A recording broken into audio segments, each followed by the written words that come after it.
साथियों नमस्कार। आप सबका स्वागत है वीएच रेलवेज पर। साथियों, मुझे उम्मीद है कि मेरे वीडियोस के माध्यम से आप सबका रेल के प्रति ज्ञानवर्धन हो रहा होगा। पिछले वीडियो में हमने डिवीज़न्स और जोन्स के विषय में चर्चा की थी। इसी श्रृंखला में आगे बढ़ते हुए आज हम आगे की बात करते हैं।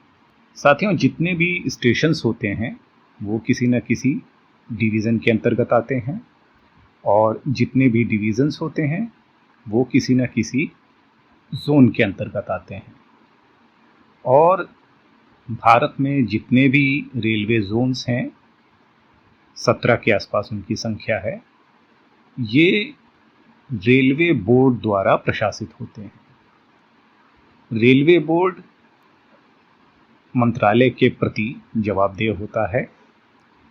रेल बजट जो बनाया जाता है उसको बनाने के संबंधी आंकड़े रेलवे बोर्ड के माध्यम से ही उपलब्ध कराए जाते हैं, क्योंकि रेलवे का जो भी आय, व्यय या उत्पादन, ये सारी चीज़ें रेलवे बोर्ड के द्वारा ही देखी भाली जाती हैं।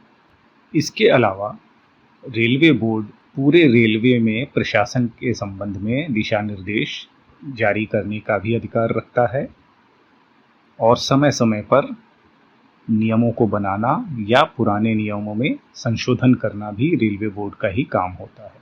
रेलवे बोर्ड की स्थापना तो 1905 में हुई थी, लेकिन इसे पूर्णतः जो दर्जा मिला था वो 1989 में मिला था। तो मिला जुला के हम ये कह सकते हैं कि यदि हम भारतीय रेलवे तंत्र को एक विशाल वृक्ष मान लें तो उसकी जड़ है रेलवे बोर्ड।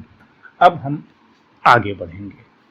साथियों, जब हम रेलवे में नहीं होते हैं या जब एक आम आदमी होते हैं तो हमारे लिए रेलवे का मतलब होता है रेलवे स्टेशन या पटरी पर दौड़ती हुई रेलगाड़ियाँ या ज़्यादा से ज़्यादा रेलवे भर्ती बोर्ड या रेलवे भर्ती सेल। लेकिन जब हम रेलवे में होते हैं तो एक सवाल है कि जो रेलवे के 12 लाख कर्मचारी हैं ये क्या करते हैं। तो साथियों, ये कर्मचारी या ये कार्यबल अलग अलग विभागों में कार्यरत रहकर रेल की सेवाओं को सुचारू रखने के प्रति अपना योगदान देता है। कौन कौन से होते हैं ये विभाग, आइए समझते हैं। सबसे पहले हम जिस विभाग की बात करेंगे वो है कार्मिक या पर्सनल विभाग। पर्सनल विभाग अन्य विभागों में जो भी मानव संसाधन यानी हमारा जो रेल के कर्मचारी हैं इनके प्रबंधन का कार्य करता है। उनकी भर्ती, नियुक्ति, पदोन्नति, स्थानांतरण तथा सेवानिवृत्ति के बाद उनकी पेंशन तथा अन्य मामलों की जिम्मेदारी पर्सनल विभाग की होती है। इसके अलावा रेल में कार्यरत जितने भी कर्मचारी हैं उनके पास पीटीओ, छुट्टियां और सेवा संबंधी आंकड़ों को दर्ज करना इसी विभाग के कार्यक्षेत्र में आता है। श्रमिक संगठनों या रेल यूनियंस, इनके द्वारा उठाए गए कर्मचारियों से संबंधित मुद्दों को बातचीत के द्वारा समाधान तक ले जाने में कार्मिक विभाग अहम भूमिका निभाता है। रेल के सभी विभागों के कार्यबल को ही हम कह सकते हैं एक अम्ब्रेला के नीचे, तो वो होता है पर्सनल विभाग। अगला विभाग है सिविल इंजीनियरिंग विभाग। ये रेल का सबसे बड़ा और पुराना विभाग है। सबसे ज़्यादा रेल कर्मचारी इंजीनियरिंग विभाग में ही आते हैं। इंजीनियरिंग विभाग रेल में सभी प्रकार के निर्माण और उनकी देखरेख का कार्य संभालता है, चाहे वो स्टेशन भवन का निर्माण, कार्यालय भवन का निर्माण, रेल कॉलोनियों के आवासों का निर्माण, उनमें सड़कों, पानी की टंकियों तथा पानी पहुंचाने की व्यवस्था और सबसे बढ़कर रेल पटरियों का निर्माण तथा उनकी देखरेख सिविल इंजीनियरिंग विभाग के द्वारा ही की जाती है। सिविल इंजीनियरिंग विभाग के अंतर्गत रेलवे परिसरों के अंतर्गत आने वाले उद्यानों जैसे लॉन, रोड के किनारे के वृक्ष, बंगलों के अंदर का बाग बगीचा, पेड़ पौधे इत्यादि की देखरेख करना भी आता है। अगला विभाग है विद्युत विभाग। विद्युत विभाग को हम दो हिस्सों में मान सकते हैं।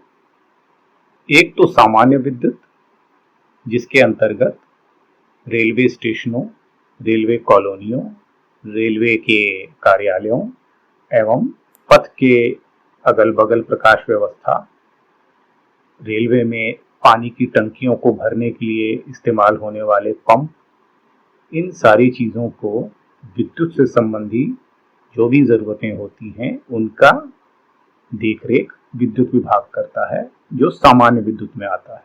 दूसरा, विद्युत रेलों के चलने के बाद से उनके लिए जो हाई वोल्टेज सप्लाई दी जाती है, इसका प्रबंधन ट्रैक्शन एंड डिस्ट्रीब्यूशन, जो कि विद्युत विभाग का ही एक अंग होता है, वो देखता है। तीसरा जो विभाग हम चर्चा करना चाहेंगे वो है यांत्रिक विभाग। रेलवे के जितने भी रेलवे इंजन्स हैं, उनके डिब्बे हैं, इन सभी को सुचारू रूप से संचालित रखने का जिम्मा यांत्रिक या मैकेनिकल विभाग का होता है। समय समय पर ट्रेनों की ओवरहॉलिंग, उनमें अगर कोई पार्ट पुर्जा खराब है तो उसको बदलना, उसकी मरम्मत करना, यानी ट्रेन को समय से चलने की जिम्मेदारी या चलते रहने देने लायक बनाने की जिम्मेदारी यांत्रिक विभाग की ही होती है। इसके अतिरिक्त कोई रेल दुर्घटना हो जाने पर दुर्घटना स्थल पर राहत संबंधी ट्रेन को भेजने की जिम्मेदारी भी यांत्रिक विभाग के ही अधिकार में आती है। अगला विभाग है संकेत एवं दूरसंचार विभाग, यानी सिग्नल एंड टेलीकम्युनिकेशन डिपार्टमेंट, जिसे SNT भी कहते हैं। साथियों, जिस तरह शहरों के अंदर सड़क यातायात को नियंत्रित करने के लिए सिग्नलों का इस्तेमाल किया जाता है, उसी प्रकार स्टेशन परिसर क्षेत्र में ट्रेनों की आवाजाही को निर्बाध रूप से संचालित रखने के लिए संकेतों का उपयोग किया जाता है, ताकि ट्रेनों का संचालन स्टेशन परिसर क्षेत्र में सुरक्षित एवं निर्बाध रूप से चलता रहे। इसके अतिरिक्त टेलीफोन सेवाएं, इंटरनेट सेवाएं, दूरसंचार से संबंधित अन्य सेवाएं, CCTV, पब्लिक एड्रेस सिस्टम, यानी जो प्लेटफॉर्म के लोगों को घोषणाएं वगैरह सुनाई पड़ती हैं, उनका नियंत्रण, कोच नेविगेशन सिस्टम, ये सब सेवाएं भी इसी SNT विभाग द्वारा ही प्रदान की जाती हैं।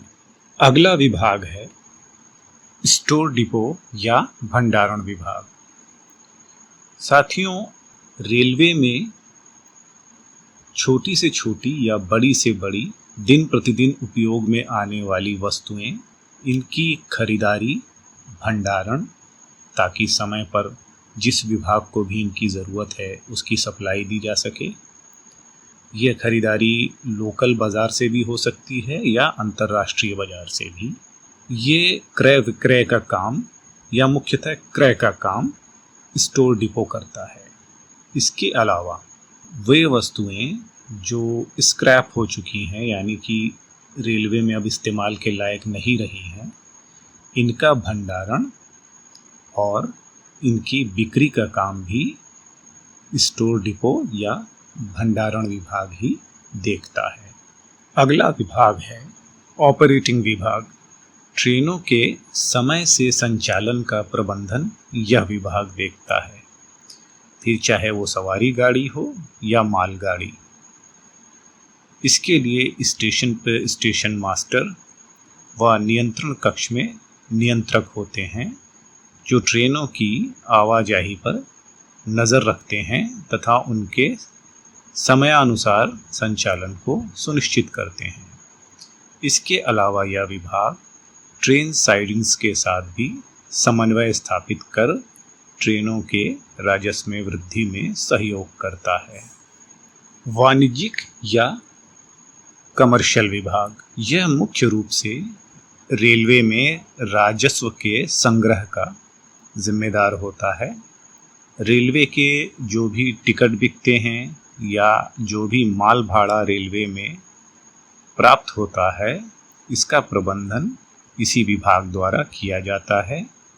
इसके अतिरिक्त विज्ञापन दाता कंपनियों से भी इनका तालमेल होता है तथा ट्रेनों में ब्रांडिंग संबंधी मामलों को भी यही विभाग देखता है ताकि रेलवे का राजस्व संग्रह बढ़ाया जा सके।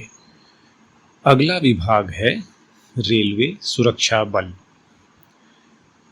यह रेलवे का पुलिस बल है जो स्टेशन परिसरों, रेलवे कॉलोनियों में शांति, सुरक्षा एवं सद्भाव बनाए रखने में सहयोग करते हैं, रेल संपत्ति की सुरक्षा में अपना सहयोग करते हैं तथा आवश्यकता पड़ने पर राज्य पुलिस के साथ समन्वय स्थापित करने में इनकी भूमिका होती है।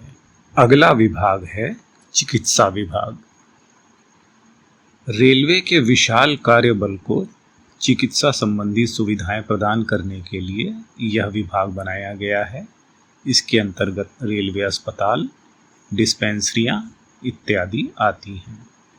इनका कार्य किसी दुर्घटना या आपदा की स्थिति में घायलों को त्वरित चिकित्सा प्रदान करना तथा उन्हें अस्पताल तक लाना, रेल कर्मचारियों और अधिकारियों तथा उनके आश्रितों यानी परिवारजनों को चिकित्सा सुविधाएं प्रदान करना, रेल भर्ती परीक्षाओं में रोजगार पूर्व चिकित्सा परीक्षा लेना ताकि योग्य, स्वस्थ और उचित उम्मीदवार ही ड्यूटी में आ सकें, रेल सेवाओं में शामिल हो सकें।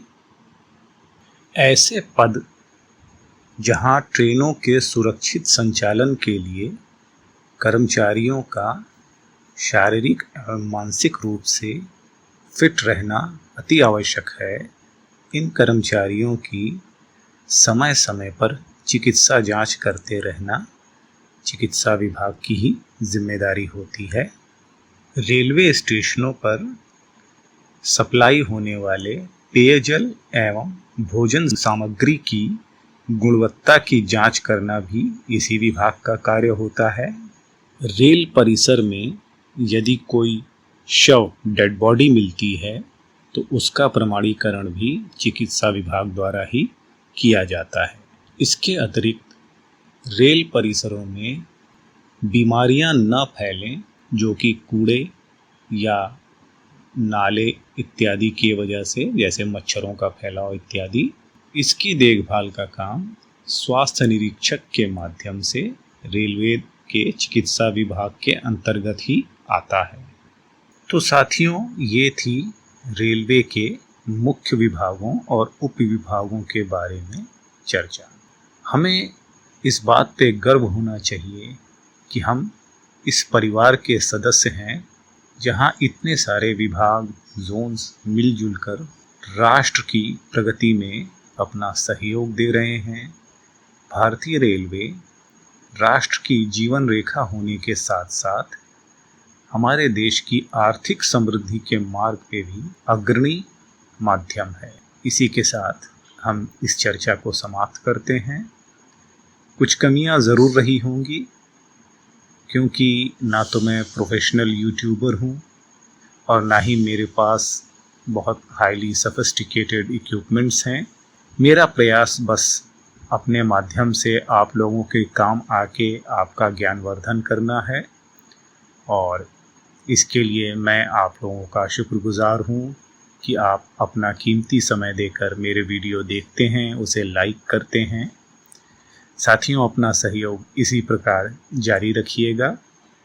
इससे न केवल मेरा उत्साहवर्धन होता है बल्कि मेरे अंदर एक नई ऊर्जा का प्रवाह होता है कि मैं आपके लिए नए नए विषयों पर वीडियो बना के अपलोड करता रहूं। आप सबका बहुत बहुत धन्यवाद। अगले वीडियो में फिर किसी विषय के साथ मिलेंगे। तब तक के लिए आप सब अपना ख्याल रखें। सभी को नमस्कार।